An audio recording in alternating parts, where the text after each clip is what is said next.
Comment trouver un produit winner en affiliation? Avant de vous lancer, et c'est bien normal car n'importe quelle entreprise passe par là, vous devez vous demander si votre projet a des chances de fonctionner. Alors, avant même de bâtir quoi que ce soit, il est obligatoire de se demander tout simplement s'il y a un marché pour ça. Est-ce que si je me lance, des gens vont acheter mes produits ou mes services? Donc, est-ce qu'il y a un marché pour ça? Et si oui, est-ce qu'il ne va pas y avoir une armada de requins qui m'attendent prêts à me dévorer? Je parle ici bien sûr de la concurrence. En affiliation et en entrepreneuriat de manière générale, l'étude de marché est une étape indispensable. Pour maximiser ses chances de réussite, il ne vaut mieux pas se lancer à cœur perdu dans l'espoir que ça va fonctionner, mais plutôt commencer par se demander si le projet qu'on s'apprête à lancer est viable ou non, qu'il ne nous fera pas perdre ni du temps ni de l'argent, et surtout à quel type de marché on va avoir à faire. Et bien c'est ce qu'on va voir aujourd'hui dans cette vidéo. Les amis, si vous ne me connaissez pas, je m'appelle Jordan Braco, web entrepreneur et business coach dans le domaine de l'affiliation et du SEO. Si l'entrepreneuriat et le business en ligne vous intéressent, n'hésitez pas dès à présent à vous abonner à cette chaîne où je partage chaque semaine de nouvelles vidéos. Allez, pendant que vous vous abonnez,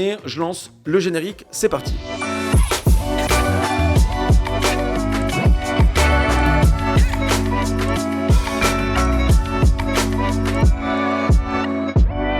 C'est le nombre de types de marchés auxquels vous pourriez faire face si demain vous vous lancez. Et en fonction du type de marché que vous allez attaquer, vos chances de réussite, les efforts que vous allez devoir déployer pour atteindre votre réussite vont bien évidemment fluctuer. Et c'est super important de les connaître. Donc on va voir ensemble quels sont ces trois types de marchés. Tout d'abord, on va s'attaquer aux marchés existants. Et dans ces marchés existants, on va retrouver deux types de marchés. À savoir, premièrement, les marchés existants concurrentiels. Que ce soit en affiliation ou dans n'importe quel secteur d'activité, une forte concurrence, donc une forte concentration d'entreprises qui ont la même activité que vous, signifie que le marché est porteur. Concrètement, c'est signe qu'il y a beaucoup d'argent à prendre. Si on devait imaginer un peu ça, vous pouvez imaginer un grand océan dans lequel une armée de requins bulldog serait en train de dévorer un énorme beefsteak bien saignant. Tellement saignant que l'eau de l'océan en deviendrait complètement rouge. Un peu gore comme exemple. Ce principe d'océan rouge, c'est pas moi qui l'ai inventé, mais c'est cet homme, Chan Kim, désolé,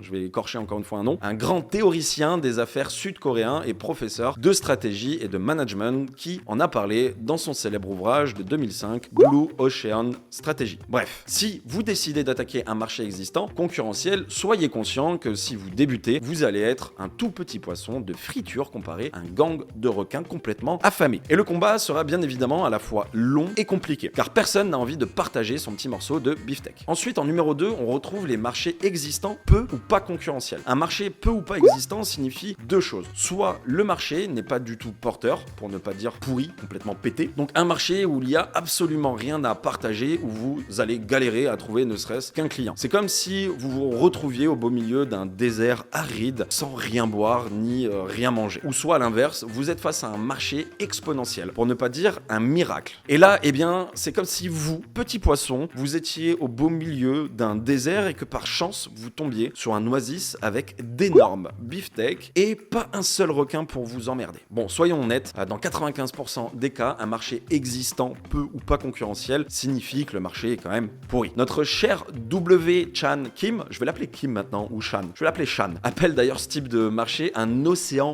gris. Donc un océan où on n'a pas trop envie de se baigner. Mais dites-vous que tous les jours, de nouveaux produits se lancent sur les marchés, tous les jours, de nouveaux concepts sont inventés et que logiquement, chaque innovation, chaque nouveauté laisse place à de nombreuses opportunités. Et là, je vais vous parler d'Ocean Blue. On va le dire en français, d'Océan Blue, autrement dit, les marchés non existants et prédictifs. Un océan bleu, pour faire simple, est un marché à fort potentiel où la concurrence est encore absente. Ce sont ces fameux marchés nouveaux, inconnus ou à en devenir qui peuvent se révéler être de véritables mines d'or pour ceux qui s'y attaquent avant tout le monde. Le problème avec ce type de marché, c'est qu'il est double. Car là aussi, on peut avoir affaire à deux types de marchés bien spécifiques. À savoir tout d'abord ce que j'appelle les marchés de tendance ou les marchés un peu buzz. C'est des marchés qui, sans avertir, peuvent popper du jour au lendemain, mais aussi disparaître aussi vite qu'ils sont apparus. Alors, on a vu ça par exemple avec les hand spinners il y a quelques années où d'un seul coup, en fait, tout le monde s'est mis à acheter ce produit en masse, mais où aussi en quelques mois plus tard, tout le monde s'est lassé de cette tendance. Seulement, pendant ce laps de temps où le hand spinner a cartonné, années, les acteurs de ce marché ont clairement cartonné. Ils ont fait des thunes. Et donc, si vous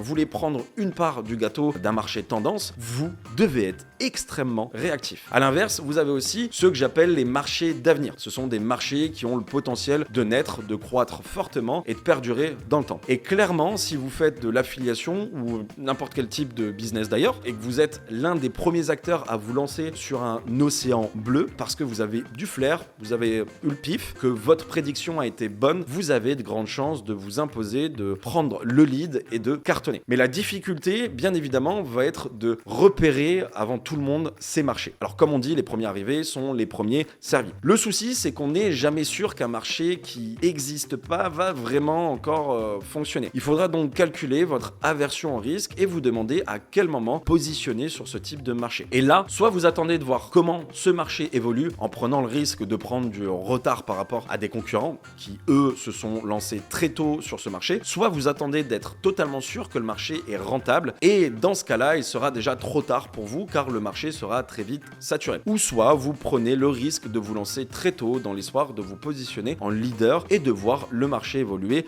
avec vous comme étant un acteur majeur. J'ai déjà personnellement eu affaire à ce cas de figure. Quelques années en arrière, j'ai profité d'un nouvel engouement autour des formations en ligne. Je me rappelle à l'époque, il y avait une dizaine d'infopreneurs sur le marché et je faisais de l'affiliation sur chaque nouveau programme qui sortait. Ce qui était extrêmement rentable car le marché a ensuite explosé. Du coup, avec les océans bleus, il n'y a pas vraiment de secret. Il faut se tenir constamment au courant dans les tendances, des modes à venir et évidemment saisir les opportunités quand elles se présentent. Se tenir informé de l'actualité, de ce qui se passe un petit peu dans notre monde est donc extrêmement important pour prédire des marchés d'avenir. Imaginez revenir quelques années en arrière où les trottinettes par exemple électriques n'existaient pas encore. Avec un peu de nez, sentir les tendances écologistes, se tenir informé de l'actualité politique dans le monde, n'importe qui aurait pu voir venir l'explosion des véhicules électriques comme les trottinettes par exemple. Et aujourd'hui encore plus avec les grandes métropoles qui réglementent fortement la circulation en centre-ville. Il est normal de voir des trottinettes de partout,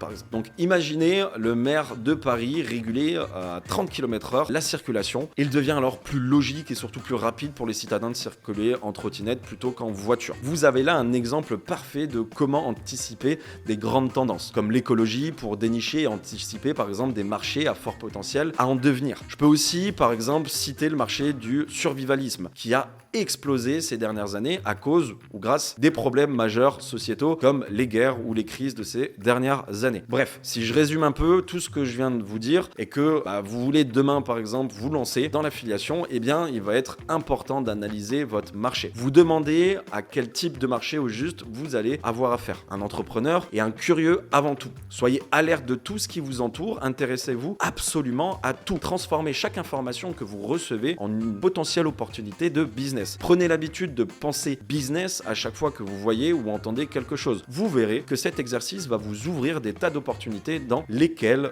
se trouveront tout simplement, très certainement, les fameux produits de services winners que vous recherchez tant. Petite parenthèse quand même, il faut savoir que parfois il y a des marchés qui vont être saturés. Il faut savoir qu'un marché n'est jamais vraiment saturé. Il faut prendre en considération que si vous arrivez dans un business où il y a déjà énormément de personnes et que vous arrivez dans ce business-là avec quelque chose légèrement différent, où vous allez vous différencier de la concurrence, où vous allez tout simplement meilleur, etc., vous allez pouvoir quand même sortir votre épingle du jeu en étant dans un business où il y a beaucoup de monde. Si on prend l'exemple de l'affiliation, on peut très bien être sur une niche où il y a énormément de personnes dessus, mais on peut se rendre compte que peut-être notre concurrent a des articles pas si bien écrits que ça, a peut-être un référencement qu'on pourrait améliorer, donc on peut arriver et avoir des axes où on va pouvoir faire mieux que lui. Si on prend un exemple un peu plus connu, la restauration, il y a énormément de restaurants qui existent. Demain, si vous voulez vous lancer dedans, vous allez obligatoirement devoir vous démarquer des autres. Donc vous allez devoir vous démarquer potentiellement sur plusieurs points, donc ça veut dire le visuel, peut-être votre site internet, vos réseaux sociaux, peut-être se mettre sur ces réseaux sociaux-là. Bien évidemment, c'est logique, il faut que la bouffe soit bonne, mais il faut arriver à chaque fois avec quelque chose potentiellement de nouveau ou de meilleur que les autres. Voilà pour la petite parenthèse. Et si l'affiliation vous intéresse, les amis,